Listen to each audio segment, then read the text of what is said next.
If you could choose any version of Cristiano Ronaldo, which one are you choosing? The 2008 Ronaldo, with the magnificent footwork on the flank as a wide winger, balling it out for Manchester United, and grabbing the attention with his trademark stepovers?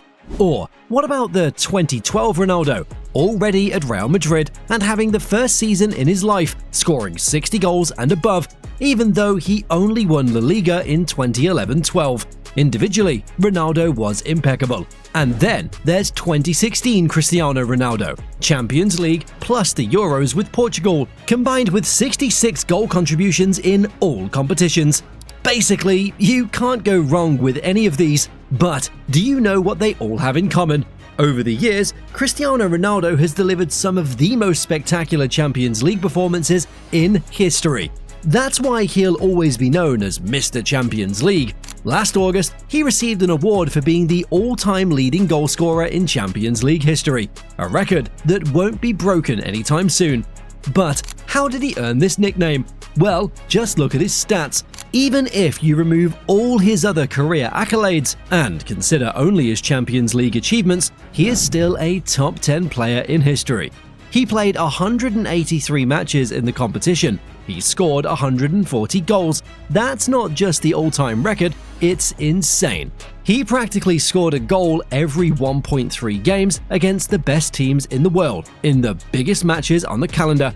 He also provided 42 assists, meaning he directly contributed to 182 goals in Europe's elite competition, almost one for every appearance. But that's not all. He was the top scorer in the Champions League for 6 straight seasons, from 2012 to 2018. That's not dominance, that's monopoly. He has the most goals in a single Champions League season, 17 in 2013-14, the most goals in the knockout stages, 67, the most hat-tricks, 7, and the most goal contributions in a single season. Barcelona's Rafinha equaled the feat this season, but who reached it first? Cristiano, of course. And the thing for which Cristiano got remembered the most were the knockout games. The legendary moments built on pressure. The moments built on legacy. And that's where Ronaldo separates himself, not just in the numbers, but in when they happened. You know, some players, they show up when it's funny. When the pressure's low and the expectations are light, Cristiano Ronaldo, he was built for the storm. He was at his best when the stakes were at their highest. Quarter-finals when his team needed him the most, big semi-final nights, and of course, the finals where the mythical legends are born. And when it comes to the Champions League, there is no one bigger than Cristiano Ronaldo dos Santos Aveiro. So, let's explore them one by one. 2017 Santiago Bernabeu, Real Madrid versus Bayern Munich. Ronaldo scores a hat-trick, cold, ruthless, won in extra time to silence the home crowd, and put Madrid on the path to their 12th Champions League title. It was surgical, like watching a man do exactly what he's done 100 times before. Yes, many of you recall the 2 offside goals, but apart from the first questionable case, which he scored with his left, the other was completely clean. Ronaldo scored 3 past Manuel Neuer, one of the best keepers in history, in a single game. Any doubts on his greatness? Then, the semis. Against Atlético Madrid, hat-trick in the semi-final first leg, tie done in 90 minutes. And by the way, just imagine being in Atlético's position, being thrashed by the city rival, and Cristiano in particular, in more or less every La Liga game. And then, suffering the same thing in Europe. Overall, Ronaldo has scored 12 goals against them alone in all competitions, wearing the white jersey of Real Madrid. And then there's the 2018 bicycle kick against Juventus in Turin, a goal so ridiculous it made the home fans stand up and applaud him. In an away stadium, in a knockout round. Who does that apart from him? And the most ridiculous thing of all is that this goal wasn't even selected the most beautiful in that particular Champions League campaign, because Gareth Bale scored an even better one in the final against Liverpool. And last but not least, even after he left Madrid, 2019 was the ultimate mic drop. Now in Juventus colours, 2-0 down from the first leg against Atlético, what does Ronaldo do? Hat-trick, single-handedly sends them through. Told ya, Atlético are easily Ronaldo's favourite victim. But when it comes to legendary performances, probably nothing tops his most aura moments in his Champions League. Some still get goosebumps, others define it as a little overrated, given the fact that it wasn't against a big opponent. But the comeback against Wolfsburg is particularly special, and you'll find out why in a minute. 2015-16, quarter-final, Wolfsburg. Real Madrid was stunned in the first leg, losing 2-0 in Germany. Suddenly, the Giants were on the ropes, and the headlines were already being written. At that time, Madrid weren't renowned for their comebacks, the same way they are now. And right there came arguably the greatest aura moment in Ronaldo's career. It was evident that he'd prepared something extraordinary right from his first steps onto the sacred pitch at the Bernabeu. And within the first half, Ronaldo tore up the script. After 17 minutes, he'd already had 2 goals to his name. By the 77th, he completed the hat-trick. Tie flipped, crisis averted, legacy extended. It was one of those nights where it felt like he was playing a different sport. When everyone else tightened up, he expanded. But you're probably asking, what made this so special? Well, if it wasn't for Cristiano Ronaldo's monstrous performance, Real Madrid would have never made the three-peat of Champions Leagues. Let that sink in. Actually, let's talk about it. Because what he produced between 2013 and 2018 will probably forever go down as the greatest run in Champions League history by a single player. He had the run. 4 titles in 5 seasons, 3 of them back-to-back. No club had done that in the modern era, and no player had ever been that central to making it happen. During that stretch, he scored 60 goals in just 58 Champions League matches.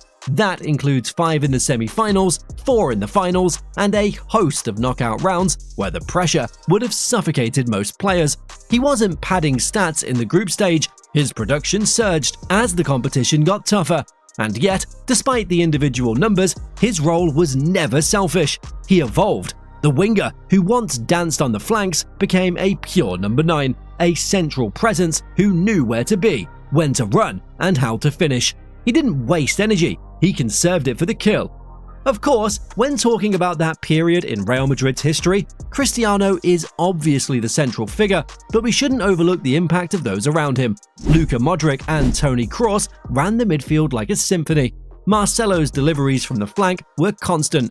Benzema, often underappreciated in those years, was the ultimate selfless strike partner.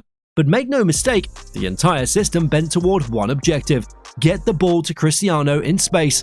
And when that happened, the result was predictable. Yes, in that era of his career, he wasn't the one to create, but the one to finish.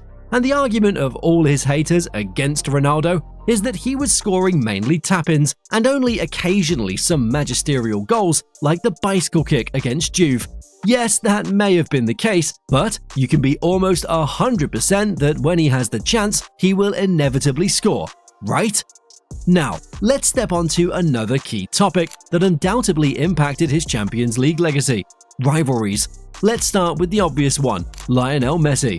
For years, it felt like every time Messi did something in the Champions League, Ronaldo answered the next day. And this exact thing, it's always been a constant during their primes.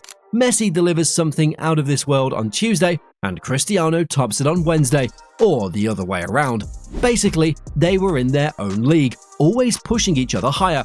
One scores a hat-trick, the other scores 4. It wasn't pressure, it was fuel. But still, when it comes to the Champions League, Cristiano will always remain above Leo. Then there's Atlético Madrid, a team that probably still sees Ronaldo in their nightmares. In 2014, he scored in the final. In 2017, he got a hat-trick in the semi-finals. Then, in 2019, now playing for Juventus, he scored another hat-trick to knock them out again.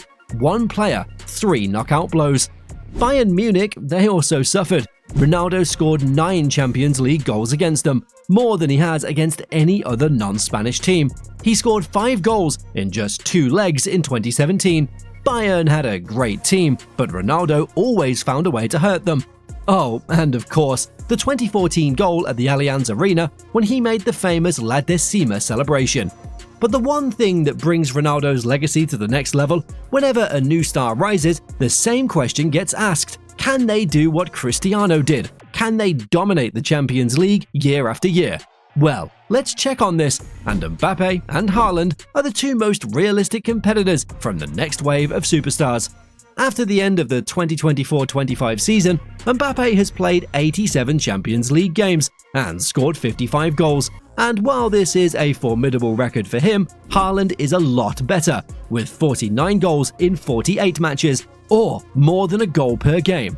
And here's the interesting stuff: by the time Cristiano turned 25, he'd only scored 53 Champions League goals in 64 matches. Nothing crazy, right?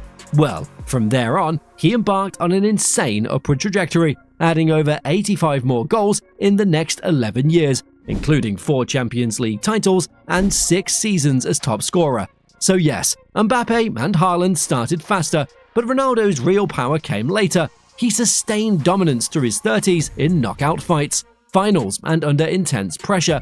Neither Mbappé nor Haaland has reached that level yet, and replicating a 10-year stretch of elite performance is nearly impossible in today's more competitive, rotation-heavy game. So, what's your opinion, guys? Will anyone be able to replicate his extraordinary numbers? Obviously, Lamine Yamal is another worthy contender, but he's known more as a creator than a goal scorer, or at least at this stage of his career. Share with us in the comments below. Also, don't forget to like and subscribe to our team of football fanatics, the best place for football analysis and documentaries on the internet.